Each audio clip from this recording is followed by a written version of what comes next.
Accuracy, balance, credibility, यो ABC news. म कविराज BC. कार्यक्रम हो अपरेसन बिग न्यूज। सत्य समाचार खोज्ने, तथ्य प्रस्तुत गर्ने र प्रस्तुतिलाई सन्तुलित बनाउने हाम्रो प्रतिज्ञा हो। यही प्रतिज्ञा पूरा गर्ने खरो प्रयास हो अपरेसन बिग न्यूज। जनसरकारका हरेक विषयलाई हामी बिग न्यूज बनाउँछौँ र हरेक बिग न्यूजको अन्तर्कथा खोज्दै दर्शकका अगाडि अपरेसन गर्छौँ। फरक समाचार र गहिरो समाचार दिने हाम्रो प्रयास निरन्तर जारी छ।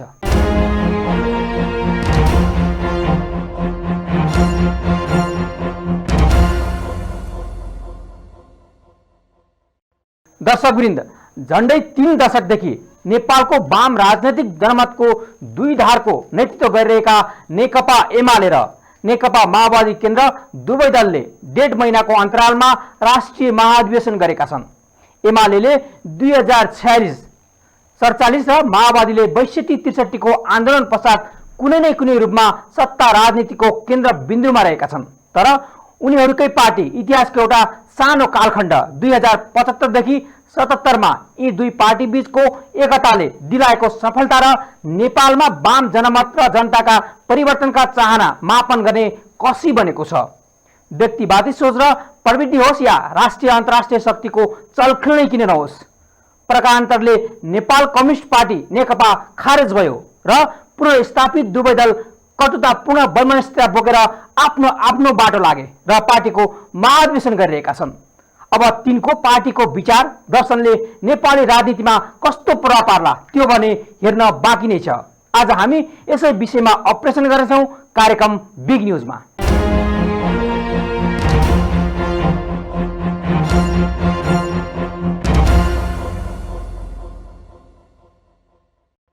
दर्शकवृन्द, माओवादी केन्द्रका अध्यक्ष पुष्पकमल दाहाल प्रचण्डको 21औं शताब्दीमा नेपाली समाजवादको बाटो नामक राजनैतिक प्रतिवेदनले नयाँ क्रान्तिकारी विचार र नयाँ क्रान्तिकारी पार्टी निर्माणको नेकपा माओवादी केन्द्रको अभियानमा पार्टी भित्रको आम निराशालाई धक्का दिए पनि वैचारिक अलमल भने यथावत नै छ। पार्टीको 8औं महाधिवेशनमा आएका नेता कार्यकर्ताको विचार सुन्दा लाग्छ पार्टीमा नयाँ ढङ्गबाट अघि बढ्ने विषयमा विश्वस्त हुने बलियो आधार अझै पनि छैन। खास गरी महाधिवेशन वैचारिक बहसमा केन्द्रित रहेको जनाइए पनि विचार निर्माण र राजनैतिक कार्यदिशाबारे सम्मान बुझ्दाहरूको विषयमा आगामी कार्यदिशाको विषयमा माओवादी फेरि अलमलिएको देखिन्छ।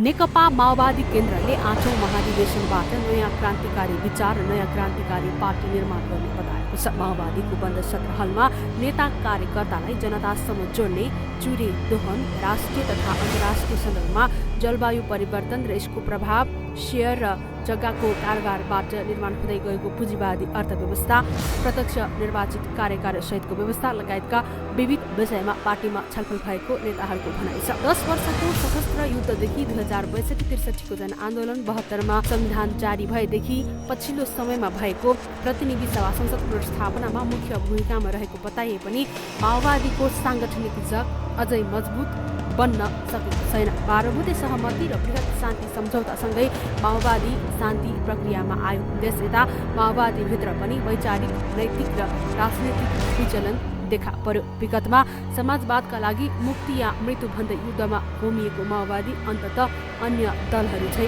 संसदीय आसमा फस्यो। हामी अलिअलि बिग्रियौँ, अलिकति सुविधाभोगी भयौँ, अलिकति कतिपय पद पैसातिर पनि आकर्षित भयो मान्छेहरू, किनकि त्यो हाम्रो वर्ग उत्थान भयो। त्यसमा हामी वर्ग जुन हाम्रो वर्गीय धरातल जो हो, आधार हो, भूमि हो, त्यहाँ टेक्नुपर्छ। हामी त्यो अनुसार पार्टीलाई मजबुत बनाएर लानुपर्छ। त्यो विषयमा अहिलेको यो नीति, अहिलेको महाधिवेशनको दस्तावेजमा आएको छ। हामी बहसमा छौँ, छलफलमा छौँ। हामी पार्टीलाई पुनः सुदृढ गर्न हामी जनता कार्यकर्ता तलसम्म जाने, पार्टी अब गाउँ फर्किने। पार्टीका एउटा स्तरका नेताका छोराछोरीहरू अनिवार्य रूपबाट चाहिँ सरकारी विद्यालयमा पढ्नु पर्यो। हामीले त्यहाँ सुरुवाती गर्नु पर्यो। अब त्यो हिजो पनि भन्यौँ हामीले, तर कतिपय ठाउँमा लागू भएको छैन। अब दृढताका साथ हामीले अध्यक्षले भन्नुभएको छ हामी आफ्नैमा चाहिँ नि आगो झोसौँ र हामीले नयाँ ढङ्गको पार्टी निर्माणको लागि अगाडि बढौँ भनेर भन्नुभएको छ। यदि माओवादीको चाहिँ नि इमान्दार कार्यकर्ता हो भने यहाँबाट फर्केर गइसकेपछि आफ्नो छोराछोरीलाई यो शैक्षिक सदस्य दिने बित्तिकै सरकारी स्कुलमा के अरे बोर्डिङ स्कुलमा पढाएर रहेछ भने सरकारी स्कुलमा पढाउनु पर्यो। अनि उसले बल्ल सिर्फ ठाडो गरेर जनताको अगाडि भन्छ म माओवादी हुँ, मैले यो चाहिँ नि सरकारी विद्यालयको शैक्षिक गुणस्तर सुधार गर्नको लागि मेरो आफ्नो के लगानी गर्नुपर्छ म गर्छु, तर मेरा छोराछोरी यहीँ पढ्छन् र तलको चाहिँ पिँधको जनताका छोराछोरीको पनि शैक्षिक स्तर सुधार गर्नको लागि म लाग्छु भनेर प्रतिबद्धता जनताको अगाडि हामीले जाहेर गर्नुपर्छ। अनि बल्ल जनतालाई हामीले विश्वास गर्छौँ। चिनिया नेता माओ सेतुङको जन्मदिन पारेर 8औं महाधिवेशन गरेको माओवादीमा सैद्धान्तिक अस्पष्टता त छ नै, सङ्गठनको अस्त-व्यस्तता सहजै व्यवस्थापन हुन सकेको छैन। माओवादीले आन्दोलनकारी चरित्र गुमाउँदै जाँदा क्रान्तिकारी वेग र विचारधारात्मक मुद्दामा कमजोर भएपछि माओवादीको फराकिलो राजनीतिक दायरा खुम्चिँदै गएको हो। विगतमा वर्गीय, जातीय, क्षेत्रीय, भाषिक उत्पीडन र लैङ्गिक असमानताको प्रगतिशील आवाज उठाएको माओवादी 1.5 दशक सरकारमा सहभागी दल त बन्यो, तर लक्षित वर्गको पार्टी बन्न सकेन। देशभरका शोषित र दमित नागरिकका कुरा छोडौँ, पार्टी भित्रकै घाइते अपाङ्ग नागरिकको सवाल अझै सम्बोधन हुन सकेको छैन। हिजो युद्धकालमा अब हामीहरूले एउटा देश र जनताको मुक्तिको निम्ति होइन, राष्ट्रलाई चाहिँ बदल्नको निम्ति आम चाहिँ होइन शोषित पीडित वर्गको उत्पीडन मुक्तिको लागि हामीहरूले युद्ध क्रान्ति गऱ्यौँ होइन, सङ्घर्ष गऱ्यौँ, बलिदान गऱ्यौँ, त्याग गऱ्यौँ, रगत बग्यो, अङ्ग गुम्यो है। अब यो सवाल सँगसँगै अब शान्ति प्रक्रियामा आइसकेपछि पार्टी कहीँ न कहीँ चाहिँ बिग्रेकै कुरा हो, नबिग्रिया भन्ने कुरा त भएन। अब लामो समयसम्म भयो होइन, पार्टीमा पनि अब छलफल नभएको पनि, यसरी चाहिँ होइन मन्थन नभएको पनि, अहिले चाहिँ अब यो महाधिवेशनबाट ती विगतका कमी कमजोरीहरूलाई सच्याउँदै होइन, ती पुराना कुराहरूलाई चाहिँ होइन बिर्सिँदै नयाँ कुराहरूलाई चाहिँ सम्झिने, नयाँ कुराहरू चाहिँ अब निर्माण गर्ने, नयाँ विचार निर्माण गर्ने, नयाँ पार्टी निर्माण गर्ने र अन्य दलहरूको भन्दा माओवादी फरक छ भन्ने कुरा चाहिँ उदाहरण दिने खालको चाहिँ यो हाम्रो महाधिवेशनले चाहिँ एउटा सन्देश दिनुपर्छ भन्ने चाहिँ हामीलाई लागेको छ, त्यो दिनु पनि पर्छ। अब ज्येष्ठ कम्युनिस्टहरू हेर्नुहोस्, दुई वर्गका छन्। एक थरी हुने खाने पनि ज्येष्ठ कम्युनिस्ट छन्, एक मानो खाने बन्दोबस्त भएका, घाँसबास कपासको समस्या नभएका पनि छन्। लामो समयदेखि काम गरेर आएका त्यस्ता खालका एउटा के भन्दाखेरि भने आर्थिक विपन्नताले जकडिएका, औषधि उपचार गर्न नसक्ने कुनै एउटा घर व्यवस्था अथवा परिवारभित्र तपाईँको के भन्दाखेरि भने आनन्द शान्तिसँग बस्न नसकेर लुकलुक कामदै हिँड्ने ज्येष्ठ कम्युनिस्ट साथीहरू पनि छन्। यो बारेमा चाहिँ हामी योजना पेश गर्दैछौँ। ज्येष्ठ कम्युनिस्ट मञ्चको हैसियतले बृहत खालि ज्येष्ठ कम्युनिस्ट मात्रै होइन बाबा, ज्येष्ठ नेपाली काङ्ग्रेसका ज्येष्ठहरू, राप्रपाकै पनि ज्येष्ठहरू, अरू एमालेका पनि ज्येष्ठहरू, अब त्यो पार्टीका ज्येष्ठ भयो, तर आम ज्येष्ठ नागरिकहरूकै लागि हामी एउटा बृहत्तर एउटा कार्यक्रम हामी तयार गर्छौँ। सर्वहारा वर्गको मुक्तिका लागि सनातनी सोच विरुद्ध क्रान्ति विद्रोह गरेर नयाँ चरित्रको सत्ता निर्माण, लोकतान्त्रिक गणतन्त्र, समावेशी निर्वाचन प्रणाली सोचको मुख्य संवाहक बनेको माओवादीले आन्दोलनको मर्म र चरित्र बोकेको नाराहरू राजनीतिक, सांस्कृतिक र सामाजिकरण हुन नसक्दा यो अपहरणमा परिचय भयो। देशमा सङ्घीय लोकतान्त्रिक गणतन्त्रात्मक व्यवस्था फेरे पनि पार्टीभित्र नयाँ सामन्त समावेशी प्रतिनिधित्वभित्र चाकर समूह र परिवारवाद मौलायो। लोकतन्त्रको ठाउँमा निर्देशित जनवाद हुन थाल्यो, जसकारण परिवर्तनको एजेन्डा बोकेको पार्टी भ्रष्टीकरणको बाटोतर्फ उन्मुख छ। यद्यपि महाधिवेशनमा पार्टीका सबै गल्ती कमजोरीको समीक्षा गर्ने माओवादी केन्द्रले जनाएको छ। जनताको सेवा गर्ने चाहनाले त्यो खालको मतलब भावना कि मान्छे देख्ने बित्तिकै पनि ओहो जनताको नेता हो भन्ने खालको होस् है। त्यसपछि उसको व्यवहार नम्र होस्, उसले गर्ने सबै क्रियाकलापहरू एकदम कम्युनिस्ट नैतिकताका हुन् होइन। जो खालको अहिले कम्युनिस्टहरू भनेर ढङ्ग के एउटा सामान्य खालको ढङ्ग हुने, तर भित्रभित्रै अब बिग्रिएको, बाहिर राम्रो देखिने भित्रभित्रै बिग्रिएको यो खालको सबै कल्चरहरू तोडौँ है। अलिक सांस्कृतिक रूपान्तरण चाहिँ चाहिन्छ, अब सामाजिक रूपान्तरण चाहिन्छ। अहिले त हामीले माओवादी पार्टी त्यत्रो वर्ष 10 वर्ष जनयुद्ध गऱ्यौँ, त्यसको उद्देश्य भने त हामीले समाजवाद निर्माण गर्ने नै हो। समाजवाद निर्माण गर्ने हो भने त आर्थिक समृद्धिको कुरा, आर्थिक आत्मनिर्भरताको कुरा, सामाजिक सांस्कृतिक रूपान्तरण कुरा, त्यसलाई हाम्रो आफ्नो जीवन व्यवहारमा देखिने गरी पहिला हामीबाट सुरु गरौँ, त्यसपछि जनतालाई एउटा सन्देश दिन सक्छौँ। त्यसपछि अब त्यो प्रतिवेदनहरू केन्द्रीय निकायका 3वटा प्रतिवेदनहरू छन्, त्यो 3टा प्रतिवेदन चाहिँ हाम्रो बन्द हलमा त्यहाँ प्रस्तुत हुन्छ। त्यो प्रस्तुत मात्रै हुने हो, त्यसमा छुट्टै छलफल हुने भन्ने होइन। त्यसमा चाहिँ के गरियो, कस्तो गरेछ, हाम्रो नीति के छ भन्ने कुरा यो प्रस्तुत गर्ने कुरा हो। त्यो सकिसकेपछि अध्यक्ष कमरेडले हिजो अस्तिदेखि उठिरहेका जिज्ञासाहरूको प्रत्युत्तर भाषण हुन्छ अनि यसपछि चाहिँ नि त्यो प्रतिवेदन पास गर्न जान्छ, विधान प्रतिवेदनहरू। अनि विधान प्रतिवेदन पास भइसकेपछि अनि हामी निर्वाचन प्रक्रियामा प्रवेश गर्छौँ। त्यसो त माओवादीले पार्टीका नेताहरूको छोराछोरी सरकारी विद्यालयमा पढाउने, कम्युनिस्ट आचरण र नैतिकता भएकाहरू पार्टीको नेतृत्वमा स्थापित गर्न, नेताहरूका लागि पनि आचार संहिता निर्माण गर्ने, उत्पादन शक्तिसँग श्रम र रोजगार जोड्ने लगायतका विविध विषयहरू माओवादीले उठाएको छ। तथापि यी सबै कुराहरू विश्वास गर्ने आधार र वातावरण भने अझै निर्माण भएको छैन। यसर्थ माओवादीले भने जस्तै नयाँ क्रान्तिकारी पार्टी बनाउने हो भने यी सबै तथ्यमा आधारित भएर निर्मम रूपमा आत्मसमीक्षा गर्दै अघि बढ्नुको विकल्प छैन। क्यामेरामा ध्रुव अधिकारीका साथमा सपना थामी, काठमाडौँ।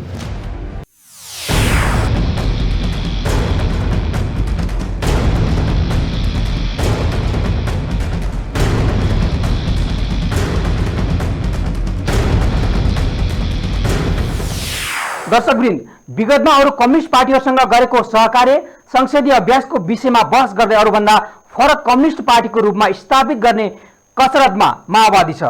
माओवादी केन्द्रको पार्टीको राजनीतिक प्रतिवेदनमा सबैजसो महत्त्वपूर्ण कार्यक्रम अघि सारेर प्रचण्डले माओवादीलाई नेकपाको वास्तविक उत्तराधिकारी साबित गर्ने प्रयास गरेका छन्। भलै जनताले महसुस गर्ने गरी यी नीति र कार्यक्रम कार्यान्वयनमा व्यवहारको कसीमा उनको यो दल कतिको खर उत्रन सक्छ भन्ने कुरा आगामी दिनमा स्पष्ट हुनेछ। थप प्रसङ्गसहित आउनेछौँ एकैछिनको ब्रेकपछि।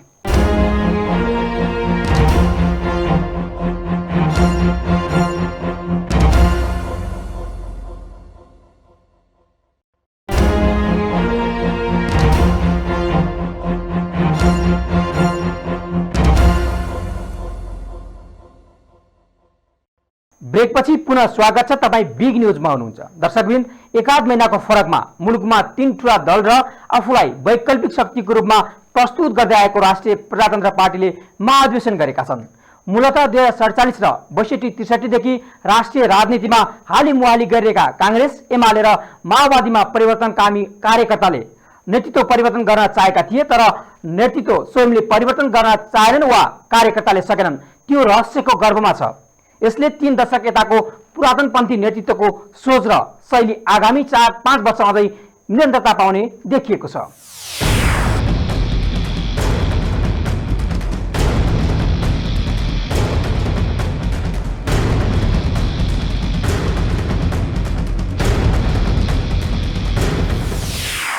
चार पटक समय सार्दै भर्खरै चौथो महाधिवेशन सकाएको नेपाली कङ्ग्रेसले शेरबहादुर देउवाको नेतृत्वमा नयाँ केन्द्रीय समिति चयन गरिसकेको छ। त्यो महाधिवेशनमा सभापति देउवाले कुनै प्रश्नको सामना गर्नु परेन, जवाफ दिनु परेन। आलोचनाको त कुरै छाडौँ, देउवाले न त कुनै कार्यकर्ताको वैचारिक प्रश्न सुन्नु पर्यो, न त्यसको जवाफ दिनु पर्यो, न कङ्ग्रेस नेतृत्वको कार्यशैली बारे नै कुनै प्रश्न उठ्यो। मङ्सिर 24 गते कङ्ग्रेस महाधिवेशन उद्घाटन भयो।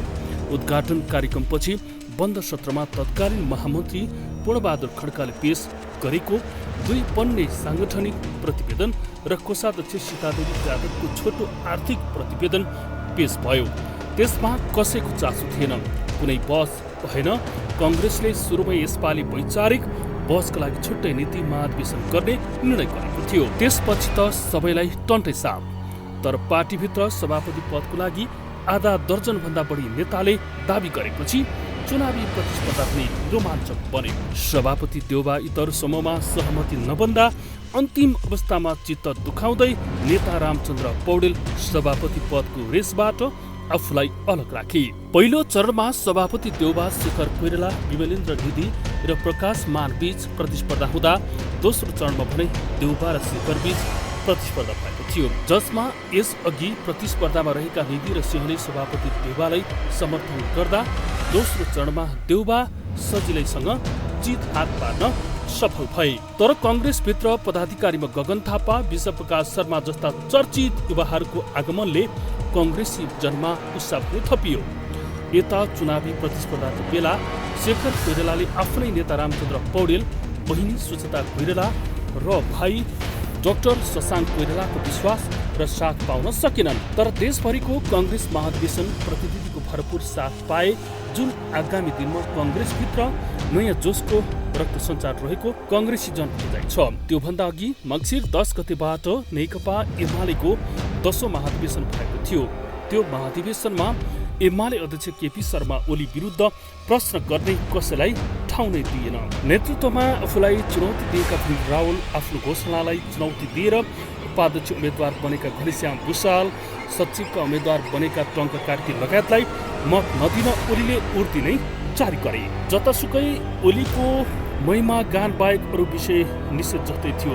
पहिले नै विधान महाधिवेशन सम्पन्न गरेकोले पनि एमालेमा बहस र प्रश्न पन्छाउन सजिलो भयो। एमाले असोजमा विधान महाधिवेशन गरेको थियो।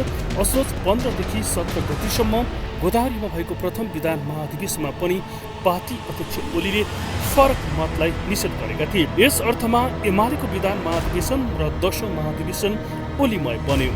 उनको आलोचना गर्नका लागि ठाउँ भएन। एमाले फुटको शिकार भएको अवस्थामा आयोजना भएको एमाले महाधिवेशनमाथि सबैको ध्यान केन्द्रित गरेको थियो। महाधिवेशनको उद्घाटन सत्र चितवनको नारायणी नदीको किनारमा व्यापक र जनपरिचालन गरी जनताबीच एमालेभित्र फुटको असर खासै नरहेको सन्देश दिन भने एमाले सफल भयो। तर पार्टी अध्यक्ष ओलीको सर्वमान्य नेता हुने बाटोमा अवरोध खडा गरेका अर्का नेता डाक्टर भीम रावलले चुनावी प्रतिस्पर्धामा हारे पनि पार्टीभित्रको लोकतान्त्रिक प्रतिस्पर्धालाई जीवित राख्न सफल भए। केही दिन अघि मात्र राप्रपा नेपालको राष्ट्रिय महाधिवेशन सम्पन्न भएको छ। अन्य दलमा नेतृत्व हस्तान्तरण र पुस्तान्तरणको सवाल केवल बहसको विषय बनिरहँदा यता राप्रपामा भने लामो समयदेखि नेतृत्व सम्हालेका नेपाल राजनीतिका चतुर खेलाडी कमल थापालाई पराजित गर्दै राजेन्द्र लिङ्गदेन नेतृत्वमा कब्जा जमाउन सफल भए। राप्रपाको राजनीतिक मुद्दा पुरानै भए तापनि नेतृत्व परिवर्तनले थोरै भए पनि उत्साह थपिएको छ। देशको राजनीतिक अग्रगमनतर्फ निरन्तर अगाडि बढिरहँदा राप्रपा भने अझै सनातन हिन्दू राष्ट्र र संवैधानिक राजतन्त्रको मुद्दा बोकी देशको राजनीतिमा हिस्सा खोजी रहेका छन्। राप्रपाको मुद्दा जनताले कति पत्याउने आउँदो 3 तहको आगामी निर्वाचनबाट नवनिर्वाचित अध्यक्ष लिङ्गदेनको परिचय हुनेछ। राप्रपाको सम्पन्न महाधिवेशनमा नेतृत्व परिवर्तन नै प्रमुख मुद्दा बनेको थियो। तर राप्रपाले बोक्ने मुद्दालाई पुनः फरक शैलीमा जनतामाझ कसरी स्थापित गराउने चुनौती नै कायम छ। यस अर्थमा प्रज्ञा भवनमा जारी नेकपा माओवादी केन्द्रको 8औं महाधिवेशनको दृश्य केही फरक छ। यो महाधिवेशनमा पार्टीले प्रचण्डलाई केन्द्रमा राखेको छ। जतासुकै प्रचण्डका पूर्ण कदका पोस्टर र कट आउट छन्। यहाँसम्म कि महाधिवेशनको लोगोमा समेत प्रचण्डको फोटो छ। माओवादी कार्यकर्ताहरूले प्रचण्डमाथि भने यो महाधिवेशनमा कडा प्रश्न र आलोचना गरेका छन्। उनले ल्याएको प्रतिवेदनदेखि प्रचण्डको निजी जीवनशैली प्रश्न उठेका छन्। यहाँसम्म कि उनी ठेकेदारको घरमा बसेको कुराको सम्म नेता कार्यकर्ताले खुलेर आलोचना गरेका छन्। प्रचण्डको राजनीतिक प्रतिवेदनमाथि उनीहरूले व्यापक मात्रामा प्रश्न गरेका छन्। प्रचण्डसँगै माओवादी नेतृत्वको कार्यशैली र विलासी जीवनको डटेर आलोचना गरेका छन्। सुध्रिनका लागि भनेका छन् केन्द्रीय सदस्य राम कार्की र लेखनाथ नेउपानेले त आलोचना सहितको फरक मत नै दर्ता गरेका छन्। नेकपा माओवादी केन्द्रभित्र पनि एमाले जस्तै बाह प्रवृत्ति देखा परेको भन्दै कार्यकर्ताले गम्भीर चिन्ता व्यक्त गरे। प्रतिवेदनमाथि भएको समूह छलफलमा अन्य विषयहरूले समेत ठाउँ पाए। समूह छलफलका क्रममा उठेका विषयहरूलाई महाधिवेशन हलमा सुनाउने क्रममा टोली नेताहरूबाट धारणा आएका छन्। प्रचण्ड बस्ने निवासको बारेमा समेत थुप्रै माओवादी कार्यकर्ताहरूले प्रश्न उठाएका छन्। विवादित ठेकेदार शारदा प्रसाद अधिकारीको कमलटार स्थित आलिशान मल छोड्न प्रचण्डलाई दबाब दिएका छन्। माओवादी केन्द्रीय सदस्य देवेन्द्र पराजुली लगायतले प्रचण्डका लागि कार्यकर्ताले नै सुविधा सम्पन्न घर बनाइदिने समेत प्रस्ताव गरे। माओवादी कार्यकर्ताहरूले प्रचण्ड सहितका नेताहरूको विलासी जीवन र आर्थिक स्रोतको दुरुपयोग बारे समेत कडा आलोचना गरेका छन्। प्रचण्डले आफ्नो प्रतिवेदनमा विश्वका 10 धनकुबेरको हातमा विश्व किन्ने क्षमता भएको प्रसङ्ग उल्लेख गरेका थिए। त्यसैलाई जोडेर माओवादी कार्यकर्ताहरूले आफ्ना पार्टीका धन कुबेरहरूको नाम सार्वजनिक गर्न भनेका छन्। उनीहरूले सबैभन्दा धनी माओवादीका 10 नेतासँग 8 लाख कार्यकर्तासँग भन्दा धेरै पैसा भएको भन्दै व्यङ्ग्य समेत गरेका थिए। लुम्बिनी प्रदेशका सांसद सुदर्शन बरार लगायतले पार्टीका 10 धनी नेताको सम्पत्ति सार्वजनिक गर्न माग गरे। उनीहरूले सँगै युद्ध लडेको कार्यकर्ता अरबमा जानुपर्ने अनि यहाँ भएको अर्को नेता अरबपति बन्न कसरी सम्भव भयो भनेर समेत प्रश्न गरेका छन्। माओवादी पार्टीमा 30 वर्षदेखि प्रचण्ड मात्रै नेतृत्वमा छन्। यस पटक पनि उनी हुनेमा कुनै शङ्का छैन। तर अब कार्यकर्ताले प्रचण्डलाई बेलगाम छोड्ने देखिएको छैन। उनीहरूले कार्यकारी पदमा एउटै व्यक्ति 2 कार्यकालभन्दा बढी बस्न नपाउने गरी विधान संशोधन गर्न माग गरेका छन्। माओवादीको विधान अनुसार महाधिवेशन प्रतिनिधिले केन्द्रीय सदस्य निर्वाचित गर्छन्। निर्वाचित केन्द्रीय सदस्यले पदाधिकारी चयन गर्छ। अब भने हलले नै पदाधिकारी चयन गर्ने गरी विधान बनाउन कार्यकर्ताले दबाब दिएका छन्। प्रचण्डमाथि प्रहार भएको अर्को विषय उत्पादनसँग पार्टीलाई जोड्ने परेको। उनले पार्टीलाई उत्पादन र श्रमसँग जोड्ने भनेर दस्तावेज ल्याएका छन्। यस्तै प्रस्ताव 2069मा हेटौडामा भएको महाधिवेशनमा समेत आएको थियो। त्यसको केही उपलब्धि नभएको र अहिले सफल हुन्छ भन्ने के ग्यारेन्टी छ भनेर कार्यकर्ताले प्रश्न गरे। प्रचण्डले महाधिवेशन हलमा आफू र आफ्नो टिममाथि उठेका थुप्रै प्रश्नको जवाब दिँदै आफू अझै सबै थोक त्याग गरेर गाउँ गएर जनताको झोपडीमा बस्न तयार रहेको प्रतिबद्धता व्यक्त गरे। उसो त प्रतिवेदनमा प्रचण्डले विगतमा आफूबाट पार्टीको नेतृत्वको हैसियतले गल्ती स्वीकार पनि गरे। महाधिवेशनमा अध्यक्ष प्रचण्डले पेश गरेको राजनीतिक प्रतिवेदनमा आएका सुझावहरू समेटिने प्रचण्डले बताए। तर हलबाट आएको सुझाव लागू गर्न माओवादीभित्र कति सम्भव हुने विषय पेचिलो साबित हुँदै छ। माओवादी नेतृत्व पङ्क्तिको व्यवहार शैली र नीतिमा परिवर्तन नभए जस्तोसुकै राजनीतिक प्रस्ताव ल्याए पनि जनताले पत्याइहाल्ने अवस्था भने छैन। एबिसी रिपोर्टर कविराज बेसी, काठमाडौँ।